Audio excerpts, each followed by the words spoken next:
Hey Waffle Gang, I do hope you're well. My name is Mark and today we're checking out some more Reddit stories, and if you do love a Reddit story, why not consider hitting that like, subscribe, maybe that notification bell too, and let's crack on with today's first story. Much love, guys. Now today's first story comes from a throwaway account and says, am I wrong for exposing my boyfriend after I found out he cheated? So this might be a wild one, but here goes. I, 26 female, have been dating my boyfriend Matt, 28 male, for 2 years. Everything was fine until a few weeks ago when I noticed he'd become super secretive with his phone. Before he used to leave it out on the table, but recently he's been taking it everywhere, like even to the bathroom, which seemed odd. One night while we were watching a movie, his phone lit up and I saw a text from Kelly, a name I'd never heard him mention. It wasn't like a "hey, how's it going" message. It was a heart emoji followed by "can't wait for tomorrow night." My stomach dropped, but I kept my cool and didn't confront him. Instead, I decided to investigate. I didn't have his phone password, but I remembered that Matt had synced his text to his laptop, which he kept in his office. When he went to bed, I snuck in and opened the laptop. Sure enough, there was a whole conversation with Kelly. Turns out they'd been going out for a couple of months and she had no idea he had a girlfriend. He was stringing her along, telling her he was single and even planning a weekend getaway with her soon. I felt disgusted and hurt, but instead of confronting him immediately, I decided to take a different approach. Matt's birthday was coming up and he invited a bunch of his friends to celebrate. They were all super tight and I've become close to a few of them over the years. I couldn't believe Matt would do this to me, so I figured the best revenge would be exposing him to everyone. I didn't want to air things out in the heat of the moment, so I waited until the party. After we'd all had a few drinks, I gathered everyone for a birthday toast. I pulled up my phone and projected it to the TV in his living room. Everyone thought I was about to share a cute video montage or something. Nope. Instead, I started scrolling through the messages between Matt and Kelly, reading them out loud. The room went dead silent. Matt turned pale, then furious, but I kept going. I finished by saying, and that's why this piece of trash isn't worth anyone's time, including mine. Happy birthday, Matt. His friends were in shock. Some of the girls immediately came over and hugged me, while the guys were stunned. Matt, on the other hand, stormed out, furious that I ruined his night. Now, here's the thing. I feel kinda guilty. Some of his friends have told me I was savage and should have confronted him privately, while others said he deserved it for cheating, but part of me wonders if I went too far. So, am I the arsehole? Edit. I did tell Kelly. She doesn't care and she's still with him. If you're wondering what she fully said about it, check out the update and shared the link. I do try and read all comments, they are hilarious. Thank you all for cheering me up. This is just a simple case of fuck around and find out, really, isn't it? And the way OP wrote that last post, and it might be just in my head, it made it sound like, when she exposed him in front of everyone like that he had almost like a toddler level tantrum and said, "You ruined my night," and then stomped out. I was like, what the hell? But Rocket says you should have done one better. Send her a message from his laptop. There's a surprise party that my friends are throwing for my birthday. They didn't know that I know about it. I'd really love for you to come. Here's the address and time. I'm going to delete from this side. My friends and I use each other's phones. I don't want them to know that I know. So don't message me in regards to the party. Just show up. Then continues, or send her a message. Hey, I've been thinking, would you be up for a threesome with my fiance and I? Troll account says you did the right thing. Cheaters get no sympathy or remorse from me. Fuck cheaters. You did what you were supposed to do.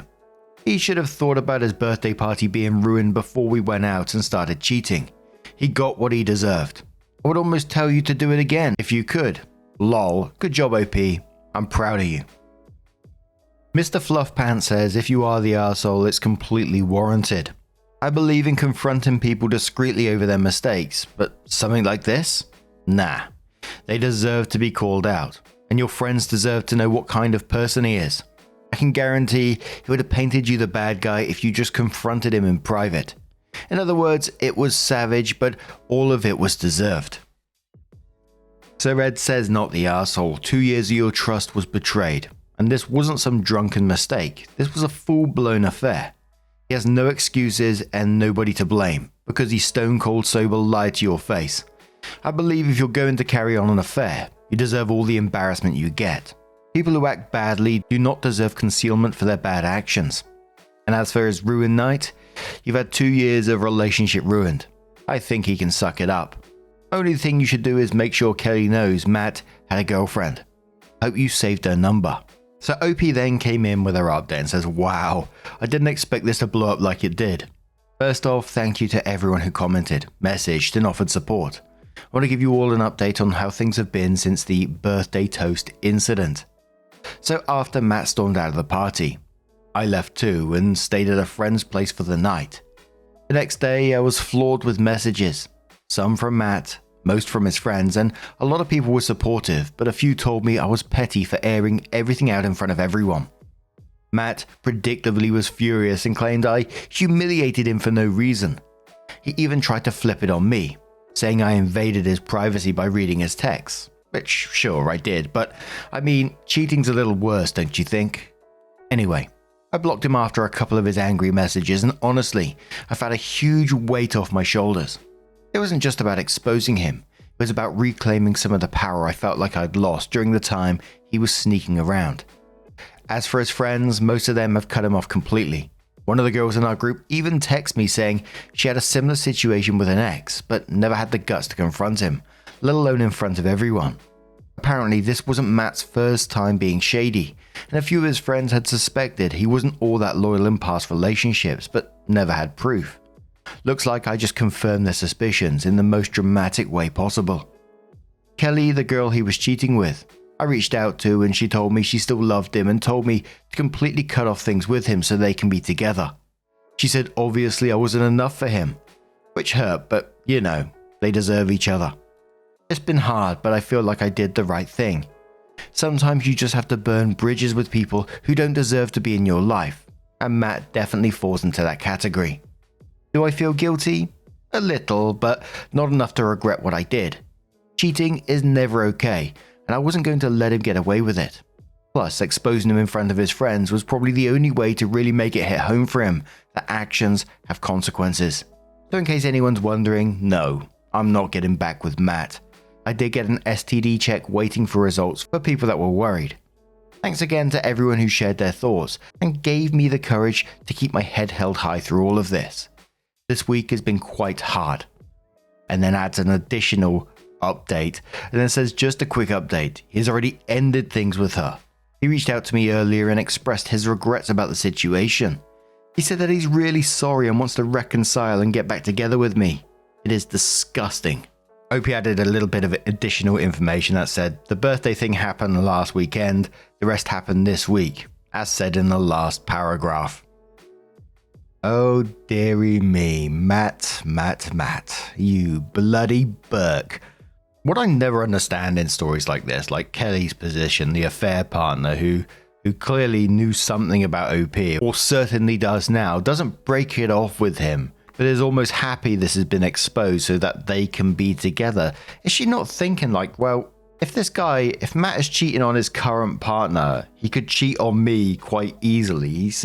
He clearly has very little morals regarding that, especially with his attitude afterwards, trying to turn it around on the OP. It's just weird, but what do you guys make of this situation? Let us know your thoughts down in the comments below, and let's move on to another story. Now, our next story comes from Damn the Hallway from the True Off My Chest subreddit and says, I'm so jealous of my sister's marriage that it sickens me. I even snooped on her husband looking for evidence he's actually crap. I'm ashamed. My sister and her husband always seem to have a good marriage. They've been together for around a decade, but you never really know, right? And to be honest, I thought they were just pretending since I've never had a relationship that was super good in private. Well, now I do know. I've been living with them for 3 months. They took me in when my ex cheated on me. They do nice things for each other all the time, and it's like they don't even think about it. It's just natural. They're always bringing each other little presents. Max called me shallow when I wanted him to give me even a cheap present for my birthday. Their eyes light up when they look at each other. My ex looked at me like I was a potato. They hug each other as though they haven't seen each other in months whenever one of them gets home. My ex ignored me when I got home / wanted me to leave him the fuck alone to fucking relax whenever he got home. They encourage each other's hobbies and outside friendships. My ex hated my friends and thought my hobbies were stupid. Worse yet, I can tell they're holding back when it comes to being affectionate around me. I arrived home early from an event one day and saw her sitting in his fucking lap while they watched TV, and he played with her hair. The stuff I see is apparently just the tip of the iceberg when it comes to how much they like each other. They've even been through some of the tough shit. Deaths, a miscarriage, job losses, that can tear couples apart. But they made it through just fine, I guess. I honestly didn't think relationships like this were real. I thought it was hallmark bullshit, and that all relationships are miserable. Hard work once you get past the honeymoon stage. I couldn't believe it, so I snooped on her husband, Max. It turns out his private communications are fine. He had conversations with female friends, but they were only platonic, and he even talked about how much he loves my sister, Sandra. Anyway, I felt extremely guilty about snooping that I confessed. They forgave me. My sister took me out for a day without Max and told me she had been in shitty relationships before Max, which I already knew, and that she thinks they helped her learn how to spot red flags so that she'd be available when the right person for her finally came along. She's also gone to therapy for a long time, and she says it helped her learn how to make healthy relationship choices / be a good partner. Max and Sandra offered to pay for me to get therapy. My insurance isn't great, so that's nice. I just want to find something like what they have. There's a silver lining though, I guess. Now that I know this kind of relationship isn't a childish fantasy, I don't think I'll ever be able to put up with somebody like my ex again. Now first, I just want to say that your sister and husband sound like incredibly empathetic people that understand that you've had a tough time in the past with relationships, because, you know, the way I see it, lots of people would be incredibly angry at what you did. I'm not going to bash on you too much because you say that you understand the mistakes that you made. And I think, you know, that's always a positive. We see many people that, you know, fuck up but continue to double down. And, you know, I think Max and Sandra offering to pay for your therapy, I think you should jump on that immediately. I think it'd be incredibly helpful for you to get back on track, to realize what a healthy relationship is. Like I said, your sister clearly understands that you are struggling at the moment. So, you know, I would jump on that help if you can. It's never wrong to accept help from loved ones or professionals when you're struggling like that. And they just sound incredibly supportive. Artsy Elephant says, it sounded like you wanted someone to be as miserable as you were to feel less alone. And I hope that therapy truly helps you heal and find value in yourself. Your sister and her partner sound amazing, and I'm glad they're able to help you. Opie says you've nailed it. The more I saw my sister and Max being happy, the more I felt worse and worse about myself and my life and all the time I've wasted in bad relationships. I hope the therapy helps me too. Sandra and Max are good people. I need to be more appreciative. It's hard when I'm so jealous, but it's important. I'm also glad they're able to help me. I feel pathetic needing the help, but I do need it. Red Sky at Night says you're really lucky to have a great sister and brother-in-law. Some folks would not have forgiven the snooping, but they really saw beyond that to how much pain you're in. It's not pathetic to accept help, you know. I think it's brave. I also think it was really brave of you to fess up to what you did. And I think with the support and love of these folks, you're going to flourish and find real happiness. Fuck your piece of shit ex. He didn't deserve you. Waking Dreamland says you should take the offer of therapy. Your view on relationships is incredibly skewed, and some sessions might help you untangle some of it so you can view the dating world with a bit of optimism. Once you do that, you're on your way to finding a healthy relationship. Good luck, friend. Opie says I'm accepting the offer. I even have an appointment set up. Turns out it's easy to get an appointment when you don't have to go through insurance. So 16 months later after that post, Opie comes in with her update and says, "Hi. I'm the psycho who snooped on my brother-in-law's messages because I thought it was impossible for men to be great to their partners. Short summary of my original post. My ex was shitty. In contrast, my sister's husband treats her so well that I thought it couldn't be real. I snooped on him to try and find out what he was really up to, but he wasn't up to anything. I fessed up after realizing how horrible I'd been. My sister and her husband offered to get me therapy.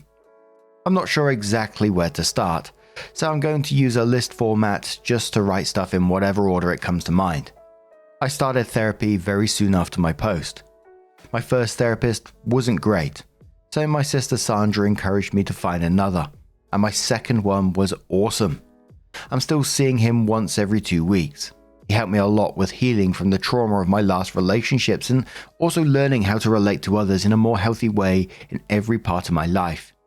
He also really helped me learn how to manage bitterness and jealousy, finding the underlying causes and working on those. I moved out of my sister's and brother-in-law's house after a couple of months. It turns out that my sister and brother-in-law were secretly livid about the snooping, but they appreciated that I confessed on my own and decided to be kind and help me. They decided that if I took advantage of the help they offered and put effort into being better, they would forgive me. I didn't realize how close I was to making my sister go low contact with me. Thankfully, I did take their help. I'm not upset how loving my brother-in-law is to my sister anymore. I'm happy for her. They became foster parents after I moved out and are now in the process of adopting the little girl they've been fostering. They are literally the perfect people to be nurturing a traumatized child. They're doing so great, and the little girl, Maddie, is doing so much better than when she was first placed with them.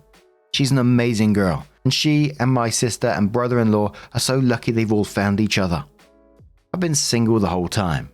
That was on purpose. A few months ago though, I determined that I'd be open to dating again. I didn't want to actively do anything. No dating sites, but I decided I wouldn't purposely avoid dating anymore.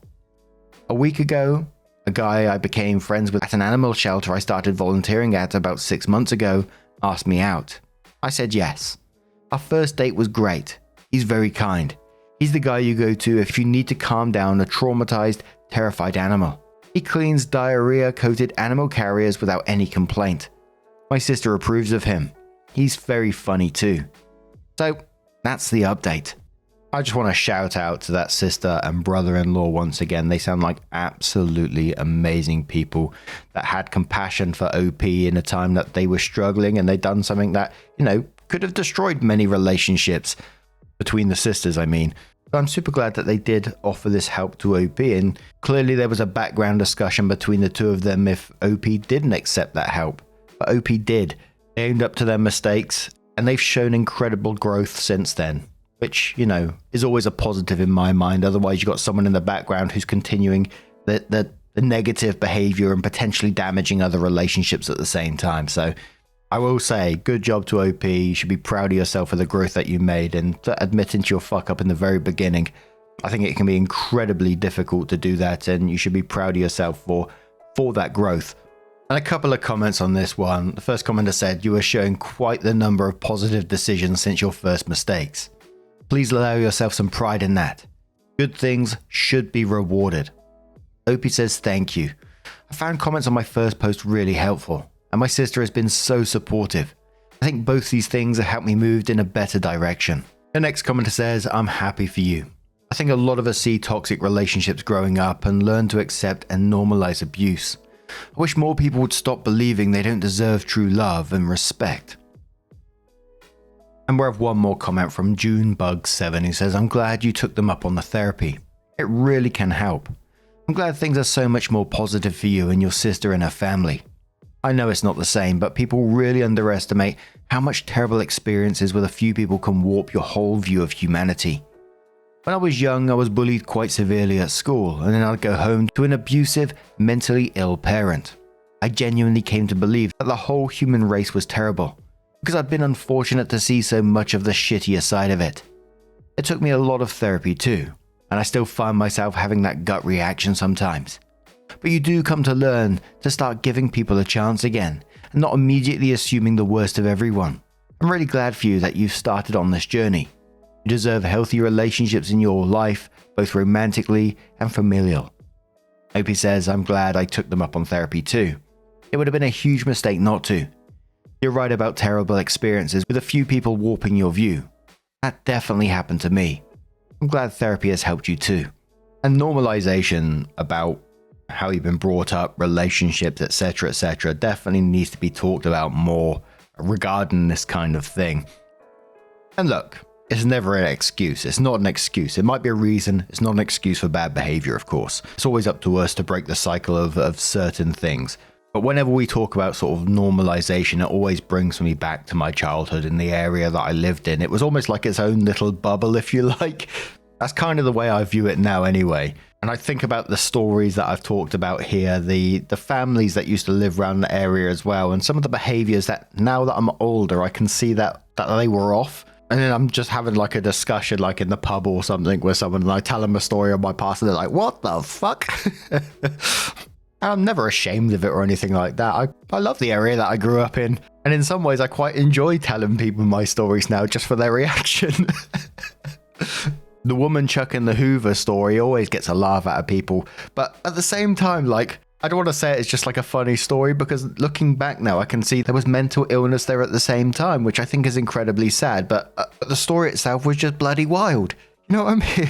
Hopefully you get what I mean. I'm not trying to take the piss out of anyone or anything like that, but it's just a wild situation, you know? Another brief story. I met this kid for their birthday, got like this, it was like a plastic ramp that they brought out, and they was jumping off of it, and the mum shouting out the window, only you're allowed to play with it. Obviously the birthday boy, so we weren't allowed to jump off it on our bikes or anything, but he was jumping off of it.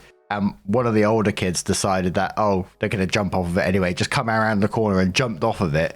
And as they went into it, the wheel just went straight through the plastic ramp and just smashed it. And it was like, oh my word. And you can see the mum come out immediately with a ladle and chased everyone. She was effing and jeffing. Obviously, she couldn't catch anyone. We were sprightly little shits. But can you picture that scene? You know, this kid's got this ramp and he's jumping off of it. Everyone sort of like sat on the side just watching this kid jump on this ramp by himself. It gets smashed and then it all kicks off. Out comes a ladle and you're being chased. Was she swiping it around like some pirate? Anyway, I'm going off on one as usual.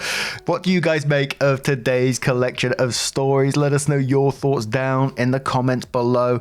And just a huge thank you for being here today, getting involved in the stories. Your love, your support, your time always means the world to me.